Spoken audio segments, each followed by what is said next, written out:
Salam, salve, Om Swastiastu, Namo Buddhaya, salam kebajikan.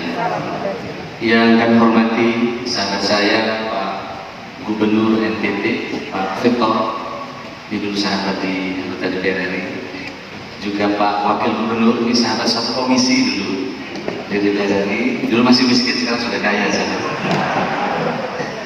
Ya, Pak Wakil Gubernur, Pak Kapolda, selamat Pak Kapolda. Oke, saya mau ya Pak Kapolda Rabu, teman-teman yang mewakili dari TNI. Saya bersama Pak Deputi, Pak Setia, mau berdiri Pak Setia. Pak Setia ini Deputi di LKPP, kemudian Pak Iwan, yang nanti juga kami ajak, yang mungkin tinggal 1 hari 2 hari depan ini untuk mendampingi. Iya. Para bupati, para kepala dinas atau PD, teman-teman dari seluruh SKPD yang hadir pada kesempatan ini, teman-teman TNI Polri dan seluruh undangan yang hadir pada kesempatan ini, juga teman-teman dari Marketplace, dari Grab, kemudian dari Bismarck, dan juga dari yang lain. Ibu dan saya hormati, alhamdulillah saya bersyukur hari ini karena memang secara khusus MOU ini baru pertama setelah kami dijabat di NTT, kira-kira gitu. Itu kemarin Sekjen PU datang ke kami untuk kita diminta membuatkan aturan repeat order. Orang kalau mengerjakan perumahan jelek di penalti, tapi yang bagus nggak dikasih reward. Nah, tolong Pak bikinkan aturan supaya ada repeat order dan pekerjaannya bagus. Karena kalau dilelang mereka ini dapat sub yang ketujuh, yang menang hanya karya-karya katanya mereka. Padahal pekerjaannya bagus. Nah, kira-kira begitu. Nah, sudah dibuatkan oleh Pak Setia dan seterusnya. Nah, ada namanya kontrak payung. Nanti Pak Gubernur kalau lelangnya panjang susah Januari pengen menyerap, nanti ada namanya aturan kontrak payung. Bapak bisa langsung kerjakan. Nanti bisa tanya ke Pak Setia. Khusus Pak Gubernur NTT nanti bisa Pak Setia. Kita guidance khusus kira-kira begitu. Sehingga dan ini rekomendasi dari Pak Pahala dan teman-teman dari Kuningan. Nah, yang kedua ada e-katalog lokal Pak Gubernur. Nah, lokal ini bisa dibuat dikelola oleh teman-teman di KPBJ di tingkat kabupaten dan provinsi. Nah, para bupati ada di sini mungkin masih ikut. Kemarin susah dilaksanakan karena harus level 3 kan gitu Pak Setia. Saya bilang kepada teman-teman deputi, kalau KPBJ level 3 butuh 50 orang, nggak akan bisa kabupaten memenuhi. Apalagi kayak NTT, nggak akan bisa mengelola Tapanuli, nggak akan bisa mengelola e-katalog kalau syaratnya itu. Maka saya sampaikan kepada teman-teman, syarat level 3 tidak harus dijadikan syarat untuk bisa mengelola e-katalog lokal. Nah, sehingga sekarang semua kabupaten bisa mengelola e-katalog lokal, tentu dengan syarat-syarat lebih mudah ya Pak, kira-kira. Karena harus nyiapin 50 orang di KPBJ, mau di Pemda PNS susah, kan gitu Pak Gubernur. Nah, kebetulan saya dari bawah, saya cerita kepada teman-teman, kan gitu Mas Tiage. Kemarin rapat kita putuskan gitu. Jangan bikin aturan mempersulit kita. Karena kalau itu terjadi, maka tidak akan bisa daerah mengelola e-katalog lokal. Jadi saya kesini sudah ada keputusan yang mempermudah. Kalau kemarin kita ketemu itu belum Mas Rekod belum bisa mengelola. Ibu dan Bapak sekalian saya hormati, inilah ada e-katalog, ada temu daring. Nah, kepala dinas juga kadang nggak paham, jangan kan kepala bupati nggak paham saya jadi. Karena nggak mau tanya, nggak mau dengar, nggak mau belajar. Tapi sebenarnya tidak ada orang bodoh, yang ada adalah orang malas. Itu yang saya sampaikan kepada staf saya ketika saya jadi bupati Banyuwangi. Pasti bisa, yang tidak bisa orang yang malas. Saya saja Pak, ini ada Pak Setia. Jadi Pak Kapolda, begitu saya di LKPP, nggak ada kertas di meja saya Pak. Kenapa? Oh iya, saya tidak Pak Setia ini. Jadi kalau KPK semua, beliau di KPK pasti kenal Pak Setia. Ini saksi ahlinya KPK, teman-teman Pak Setia ini. Dia juga di KPK. Ya. Jadi Pak, saya di kamar Pak, nggak ada kertas. Semua surat tanda tangan ada di sini semua. Jadi saya kalau bawa ini sambil kerjakan surat, semua kelihatan surat yang bisa dikerjakan, disposisi masuk kemana, kelihatan semua di sini Pak Bapak. Saya harus belajar juga. Jadi saya di tempat ini betul-betul belajar bagaimana e-office dan semua sistem itu berjalan cukup di sini. Termasuk Pak Kapolda, dulu ada isu bahwa untuk tayang e-katalog harus bayar dan seterusnya. Kita putuskan sekarang tidak ada negosiasi di e-katalog LKPP. Cukup dengan sistem. Tapi kalau sampai menjual barang di LKPP ternyata lebih mahal, karena ada berapa pastinya? 2 kali lipat. Jadi tidak ada negosiasi, supaya tidak ada orang ketemu orang, langsung dengan sistem, dan tidak ada lagi perpanjangan kontrak setiap 2 bulan. Seumur hidup dia akan jalan, karena perpanjangan kontrak yang menyebabkan negosiasi. Nah, bagaimana harganya? Langsung ditentukan sendiri, Pak, secara pasar. Tapi kalau Pak Gubernur tahu di e-katalog ternyata lebih mahal dan dijual di luar lebih murah, dia kena denda 2 kali lipat. Penyedia barang. Ini baru ini, sekaligus sosialisasi dan teman-teman. Karena arah Bapak Presiden kira-kira gitu Pak Kapolda. Jadi ini mengikuti pasar kira-kira. Nah, jadi ada 2. Satu e-katalog nasional Pak Gubernur, ada nasional, ada sektoral, ada lokal. LKPP ini tidak terlalu populer, tidak terlalu menarik bagi OPD, tidak terlalu menarik bagi kepala daerah. Maka ketika kami dilantik, saya bertemu dengan Pak Mendagri saja ketika jadi bupati 2 periode, jarang sekali datang di arahan LKPP. Paling yang datang kepala pengadaan barang dan jasa. Padahal ini butuh goodwill. Maka ketika itu, Pak Anas, saya akan undang dengan ketua KPK, ketua LKPP menyampaikan di depan para kepala daerah. Nah, sehingga kemarinlah kami menyampaikan beberapa hal, nanti kami akan sampaikan beberapa hal penting. Ada hal yang sangat strategis yang akan dilakukan. Ini saya hormat kepada Pak Victor ini, Pak Gubernur. Ini ada niat luar biasa karena menghadirkan kepala dinas bupati berbicara e-marketplace, kemudian e-katalog ini sesuatu yang tidak menarik karena transaksinya akan terukur. Tapi mau tidak mau harus dikerjakan. Saya minta slide saya. Ya, maka hari ini kami ingin menyampaikan bahwa investasi tumbuh, usaha mikro kecil tangguh, daerah sejahtera, Indonesia maju. Kekuatan ekonomi kita pasca Covid ini sangat terukur ternyata tumpuannya di daerah. Perintah dari Presiden Pak Kapolda untuk mengurangi impor yang sudah ada harus di-freeze. Maka di-freeze kan diturunkan kurang lebih 5.000 produk gaduh. Karena apa? Impor semua. Jadi nggak mudah ternyata bekerja. Kumpulnya banyak kira-kira gitu. Jadi karena yang impor ini temennya banyak juga kira-kira gitu. Waduh. Nah, kita bagi kegaduhan itu jangan semua di kita karena urusan banyak. Nah, mulai tahun ini juga e-katalog sektoral di Kementerian Kesehatan. Kita kemarin sampai kemarin sore rapat di Kementerian Kesehatan supaya segera tayang. Yang berikutnya cara mengakses katalog. Saya kira sudah ada, nanti tinggal staf aja Pak Kepala Dinas, Pak Bupati nggak harus ngerti ini semua. Yang penting Pak Bupati minta staf yang ahli IT supaya mengerjakan ini beres. Kalau Bapak ngurus ini, nggak ngurus pendapatan gitu, dan nggak ngurus tokoh masyarakat, belajar gitu terus. Next. Itu saya lihat toko daring. Nah, toko daring adalah sistem informasi yang memfasilitasi pengadaan barang jasa oleh penyelenggara perdagangan melalui sistem elektronik. Saya tidak harus baca semua, tinggal membuat di foto nanti baca di kamar, tanya kepada staf bagaimana mengoperasikan dan seterusnya. Next. Nah, ini adalah belanja langsung pengadaan. Nah, sekarang ini Pak Gubernur sudah lebih dari 250.000 UMK tergabung dan ada 38.052 transaksi. Ironisnya, ini masih kecil sekali. Ironisnya, transaksinya baru 74 miliar di Bela Pengadaan. Toko daring ini salah satu namanya Bela Pengadaan. Bela itu singkatan, Pak, belanja langsung. Nah, Bela Pengadaan ini untuk UMKM yang di bawah 200 juta masuk di sini. Nah, tadi kita cerita di ruang Pak Gubernur memang ini agak berat mengelola ini karena masih sukanya teman-teman transaksinya lewat bon, sama nota. Sehingga bisa ketemu. Ini berat budaya memang, kira-kira begitu. Begitu online nanti semua transaksi itu bisa jadi dokumen. Nah, Pak Gubernur kemarin alasannya adalah ada alasannya teman-teman untuk transaksi tetap pakai nota, pakai tanda tangan basah karena Mendagrinya masih begitu. Nah, atas masukan teman-teman saya sudah ketemu dengan Mendagri. Maksudnya hari ini selesai ya, besok ya balik lagi. SE-nya akan diselesaikan bahwa pertanggungjawaban tidak harus basah. Cukup dari EA itu bisa jadi alat pertanggungjawaban. Sehingga nanti insya Allah teman-teman sudah bisa langsung jalan untuk bisa belajar. Jelas, kita semua jelas, tapi faktanya UKM kita masih belum tumbuh. Padahal ada belanja yang sangat tinggi nanti kami ingin sampaikan. Jadi apa yang dikerjakan Pak Gubernur NTT ini luar biasa. Satu, sosialisasi tentang teknologi ini nggak mudah. Anak kita sambil nonton TV, Pak Wagub, kelas 3 SD, ditinggal orang tuanya, makanan datang semua tinggal pesan di online. Bapaknya nggak bisa pesan online, kira-kira gitu. Ini luar biasa. Bapak tahu berapa potensi belanja kita sekarang? 2022 diprediksi Pak Kapolda 530 triliun transaksi online. 530 triliun. Tahun 2021 ada 3.200.000 transaksi online. Bayangkan. Suka tidak suka, ini harus kita ikuti. Soal kepala dinasnya tidak tahu, tidak penting. Yang penting kepala dinasnya punya goodwill, ada 1 atau 2 anak buah khusus jagain toko dari ini. Pak Victor nggak penting ngerti teknologi seperti ini, tapi Pak Victor hari ini punya goodwill Pak Gubernur untuk memahamkan bahwa e-katalog dan toko daring itu menjadi keniscayaan buat kita semua, khususnya para bupati dan perangkat daerah di NTT. Tepuk tangan saya kira buat beliau. Yang kedua adalah percepat penerapan APBN dan APBD. Karena sekarang di toko daring bisa belanja di bawah 200 juta. Jadi cukup klik bisa kirim, nggak perlu lelang.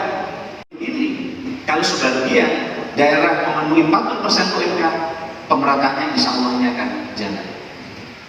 Jadi LKPP bersama Pak Gubernur bukan hanya mendorong pengadaan barang dan jasa, tapi memaksa dalam tanda kutip ada pemerataan pendapatan untuk rakyat lewat UMK. Kira-kira gitu. Jangan orang NTT beli bangku dari NTT dikirim ke Bali, dari Bali kirim ke sini lagi. Atau beli barang dari NTT dikirim ke Surabaya, pesen marketplace dari Surabaya dikirim ke sini lagi. Maka Bapak di sini bikin namanya marketplace lokal. Pasti lebih murah. Bapak tinggal bikin aja nanti. Nah memang kita ada mandat dari Presiden supaya kayak tahu bau di Cina bertahap. Tenaga kita belum cukup dan ada orang nggak boleh mengeluh, tapi harus dikerjakan. Mungkin tahap berikutnya. Insya Allah nanti mudah-mudahan nanti kita tahu berjalan. Ini perpresnya. Sudah jelas ya sampai sini Pak Bapak. Next. Nah Ibu dan saya hormati, saya tidak ada next. Ini tadi sudah disampaikan kebijakan pengadaan barang jasa menaikkan batasan nilai paket dari 15 miliar bisa UMK. Next. Ini e-marketplace. Nah kemarin Pak Mendagri ini bilang saja gini, Pak Bupati, karena semua orang tahu e-marketplace itu apa, e-purchasing itu apa, tolong jelasin. Oh iya sudah kita jelasin satu-satu. Karena Bupati ini belum tentu tahu semua, termasuk e-katalog itu apa. Nah, e-marketplace adalah, ini Pak Bupati, kalau bisa difoto cekrek, saya juga sama dulu nggak ngerti. Tanahnya pasti aja ngerti. E-marketplace adalah pengadaan barang dan jasa adalah pasar elektronik yang disediakan untuk memenuhi kebutuhan barang atau jasa pemerintah. Itu pasal 1 angka 20 di Perpres. E-marketplace atau pengadaan barang jasa dari e-katalog, ini bagian dari marketplace, toko daring bagian dari marketplace, e-tendering Pak Bupati bagian dari marketplace. Nah, sedangkan e-purchasing adalah tata cara pembelian barang jasa melalui sistem katalog elektronik atau toko daring dalam jaringan. Jadi nanti nawarnya pakai e-purchasing. Jadi jejak titiknya ada Pak. Apkes misalnya ini harus ditawar. Nawarnya berapa? Pakai e-purchasing. Jadi nanti record. Pernah nawar. Ini pernah nawar. Ya, dan seterusnya. Saya kira Pak Bupati sudah ini. Next. Nah ini katalog. E-katalog adalah Pak Bupati sistem informasi yang memfasilitasi pengadaan barang jasa melalui penyediaan katalog barang jasa. Jadi ada katalognya, ada daftarnya, harganya berapa dan seterusnya. Nah e-katalog itu Pak Bupati ada 3, ada katalog nasional, sektoral. Sektoral itu Kementerian Kesehatan misalnya, itu mengelola khusus kesehatan. Mulai tahun ini Pak Gubernur akan kita limpahkan ke e-katalog sektoral karena Alkes ini paling gaduh. Kungfunya paling banyak kata Pak Menko. Kungfunya paling ini pandangannya tajam, kalau program yang jalan bisa marah. Saya kira arahan Pak Presiden jelas. Ini kutipan Pak Gubernur, kita harus gunakan hasil UMKM kita, misalnya teh kelor, sabun kelor, kopi lokal, kerajinan tangan kita, itu supaya pasar dengan produk-produk lokal dapat tumbuh besar. Ini juga instruksi Presiden untuk dapat memulihkan ekonomi dan menumbuhkan ekonomi kita. Tepuk tangan saya Pak Gubernur. Kemarin biru warna, jangan biru Pak Gubernur biruan, kita mulai biruan. Next. Nah Ibu dan sekalian, Pak Kapolda, jelas arahan Bapak Presiden. Ada 3 hal arahan Bapak Presiden. Pertama, tingkatkan penggunaan produk dalam negeri (PDN). Kemarin Bapak Presiden memberikan amanat khusus dan Pak Menko juga sama. Betapa Alkes kita 80% masih impor. Jumlahnya ratusan triliun. Ini PR kita. Capital flight terjadi. Padahal kalau industri dibuat di sini, maka ke depan lapangan kerja akan tumbuh, kemiskinan akan berkurang, kesempatan kerja akan bertambah. Maka kita diberi waktu nih Pak Gubernur dengan beberapa skenario nanti yang repeat ordernya bertahun-tahun Alkes ini kita paksa dalam waktu tertentu untuk bermitra membuat industri di setiap kepala dinas dan bawahnya dan stafnya untuk setor bahwa dia belanja di pasar sehari 1 miliar. Jadi kepala dinas mengumpulkan struk, belanja semua anak buahnya tidak boleh belanja di supermarket, harus beli di pasar. Nah, ada struknya, ada bondnya. Di jumlah sehari hampir 1 miliar di Banyuwangi. Kalau enggak beli di toko modern semua, pasar tradisionalnya nggak ada yang belanja, dia belanja di retail modern. Sehingga rakyat yang berjualan tidak laku, yang dapat untung hanya orang kota. Tapi nggak tahu kalau di sini, itu contoh. Nah, ini adalah hari belanja UMKM. Maka kemarin Pak Gubernur, kalau dilihat data di BPS, di Banyuwangi itu ketika COVID ada program namanya subsidi ongkir. Karena waktu Lebaran, maka modal orang kan nggak boleh pulang. Sementara orang kampung sudah bikin oleh-oleh, harapannya orang ke kota beli di bawah Jakarta nggak ada. Maka menjelang Lebaran waktu itu kita lakukan subsidi ongkir. Kita niru Cina. Sehingga UMKM tetap lakukan ongkirnya kita subsidi. Nah, maka kalau Bapak klik BPS sekarang di Jawa Timur hampir semua daerah kemiskilannya naik tinggi. Tapi yang naik terkecil dengan 0,01% kemiskinan selama COVID adalah Banyuwangi. Angka BPS terbaru. Nah, salah satunya karena apa? Saya cerita UMKM. Ya, ini sudah jalan ditarget. Maka di Banyuwangi kemarin Ibu melakukan berbeda dengan saya. Kontrak sektoral setiap kepala dinas. Dia harus kontrak. Kalau kita kan bisa dulu, Ibu kan nggak bisa. Dia harus kontrak. Kepala dinas ada target. Ini ASN harus ditarget, Pak. Kalau target bisa, kalau nggak ditarget ya tidur misalnya, kira-kira gitu. Tapi dia tidak harus kalau dia ini jadi saya cerita di Banyuwangi kira-kira gitu. Nah, terus sekalian next. Nah, ini manfaat e-katalog mempercepat dan mempermudah belanja APBN dan APBD karena dengan e-katalog tidak perlu lelang, bisa langsung aja. Tetapi e-katalog ini tidak otomatis harganya seperti dicantumkan, masih bisa melakukan penawaran lewat web processing, kira-kira gitu. Dan kalau di jalan Pak Bupati tiba-tiba ada yang menjual lebih rendah dari e-katalog, pasal yang baru adalah mereka harus mengganti kena 2 kali lipat. Gitu Pak, Pak ini nanti saya minta Pak Setia bisa menyampaikan kan Bapak kesini tidak hanya diundang Pak Victor, harus bicara juga kira-kira itu Pak Setia ya, supaya begitu Januari Bapak bisa langsung program jalan, nambah lubang jalan, karena Bapak cukup kontrak untuk program 3 tahun beli aspal yang itu bisa digunakan suatu waktu dan seterusnya. Itu lewat kontrak Pak. Nanti saya ingat. Jadi Pak Setio, Pak Gubernur dan para bupati ini untuk mempercepat pertumbuhan ekonomi harus kita bantu beberapa regulasi. Saya dulu juga nggak tahu Pak Victor, nggak tahu begini. Waduh, ternyata ada aturan banyak. Cuman kadang staff saya nggak mau ngasih tahu, karena saya kasih tahu saya suruh belajar banyak tambah repot. Gitu. Jadi nanti biar Pak Setia next. Jadi biar tidak hanya bela pengadaan, ini struktur kontrak payung biar Pak Setia nanti singkat next. Teman-teman sekalian, kontrak payung berdasarkan waktu next biar Pak Setia nanti. Jadi teman-teman tidak dapat 2 hal, para bupati dan Pak Gubernur ini next. Nah, beberapa yang sudah kita lakukan next. Saya kira ini beberapa yang didampingi next. Nah, ini adalah bagaimana persuasi pengadaan langsung ternyata masih tender seleksi, tender cepat 36, swaklola 39% dan seterusnya. Ini potret dan ternyata baru 75 miliar yang belanja lewat bila pengadaan. Next. Nah, ini potretnya next. Ya, ini apa yang terjadi di prosesing masih sangat kecil, tapi nanti kalau provinsi dimulai dari NTT jalan, saya nanti potretnya akan tinggi. Next. Ini produk yang ditayangkan. Next. Nah, ini total transaksi masih 74 miliar. Jumlah transaksinya ada 47.000 transaksi. Dari 14 mitra, ada Grab, ada Gojek, ada Blibli dan seterusnya. Maka harapan saya nanti Grab dan Bismarck ini bisa membantu mendampingi teman-teman di daerah. Ibu dan saya hormati, saya kira memang tantangan kita amat sangat besar hari ini, tetapi potensi kita juga amat sangat luar biasa. Insya Allah Pak Gubernur, kalau Pak Gubernur ini ada rutin, ada ya kalau bisa setiap minggu dikontrol Vicon dengan para bupati dan para kepala dinas, didampingi, saya kira ini akan jalan. Kuncinya birokrasi harus dikontrol. Padahal tugas di RPJMD-nya jelas, RPJP jelas, visi-visi jelas. Tapi Bapak kalau nggak diperintahkan kan nggak ada kerja. Itu kalau di Banyuwangi. Tapi di sini nggak tahu saya. Kira-kira gitu. Jadi harus dikontrol. Begitu juga hari ini setelah MOU perlu dikontrol. Kira-kira gitu. Kira-kira hasilnya seperti apa? Tapi ternyata mereka yang dikontrol, didorong ternyata mungkin juga bisa. Sehingga dengan begitu saya melihat bahwa ada banyak opsi untuk mendorong bagaimana memakmurkan daerah, salah satu lewat belanja langsung. Kepala daerah dan menteri Pak, itu ngeluh tender, selalu tender melulu tiap tahun. Kemudian ngeluh Pak, cleaning service, sampah di rumah sakit Pak, tendernya kagak. Januari nyapu sendiri pegawai rumah sakit. kan nggak mungkin kan. Akhirnya di rumah sakit itu konsultasi ke KPP kasusnya itu apa coba? Pak, ini saya sudah terlanjur utang, rumah sakit kan nggak bisa tutup Pak. Masa saya bikin pengumuman bulan Februari, pasien puasa dulu ya, lagi lelang, tendernya gagal, pasiennya mati. Kan gitu kan. Dan kan begitu tuh, yang saya hadapi para di rumah sakit daerah tuh Pak. Utang dulu, pertanggung jawabannya tender apa PL Pak? Katanya. Tahun pertama oke, masih karena belum paham kan Pak. Ini tahun kedua begitu melulu nanyanya.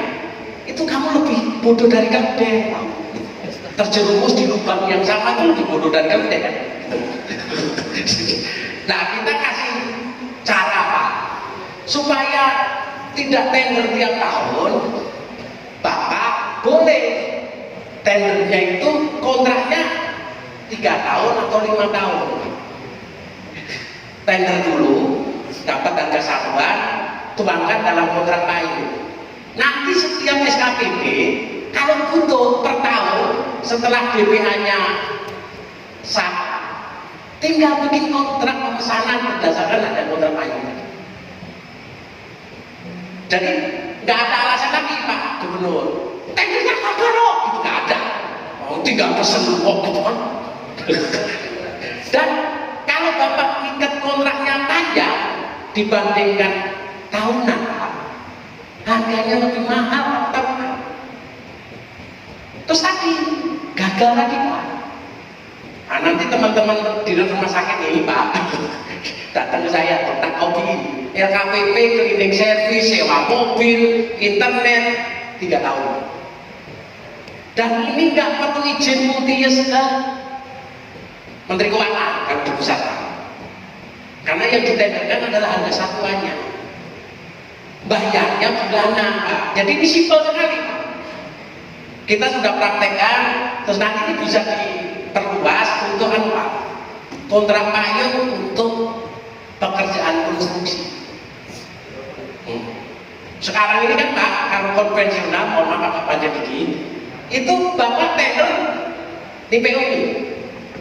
Kalau bikin paket kan konvensional, perbaikan jalan ke sini sampai sini kan. Di OTT KPK Pak. Kan yang ditanggapi KPK kan rata-rata proyek konstruksi Pak.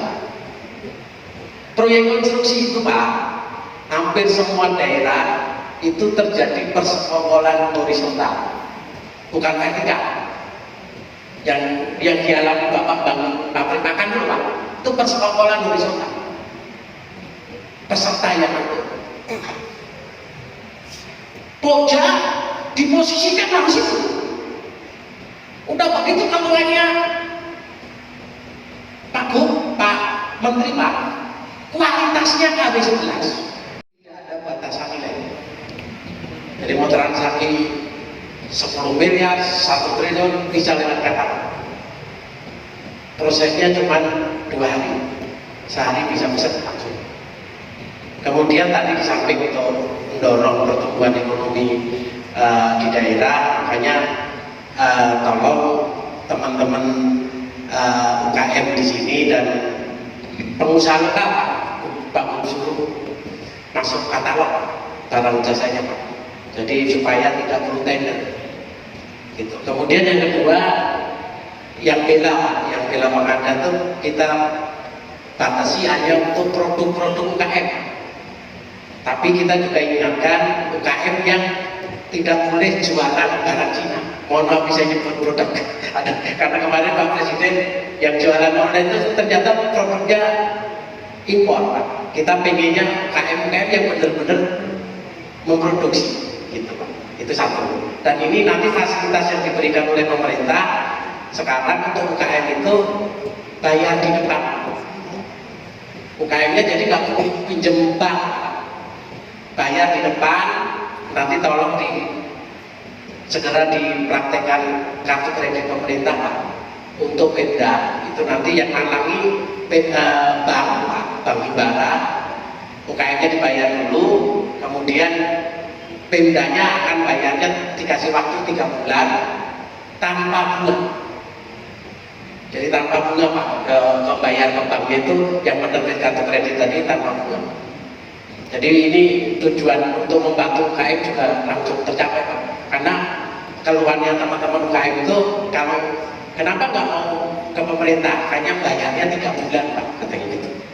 Bukan 14 hari Pak. Kemudian kalau UKM bayarnya belakangan, hari kedua nggak bisa produksi Pak. Bangkrut ya soalnya. Gitu ya. Kemudian mudah-mudahan kita sedang usul ke Bu Menteri Keuangan. Tahun kemarin Pak, transaksi untuk UKM yang melalui BELA Pak, bebas pajak. Nah ini kita minta untuk diperpanjang insentifnya itu Pak.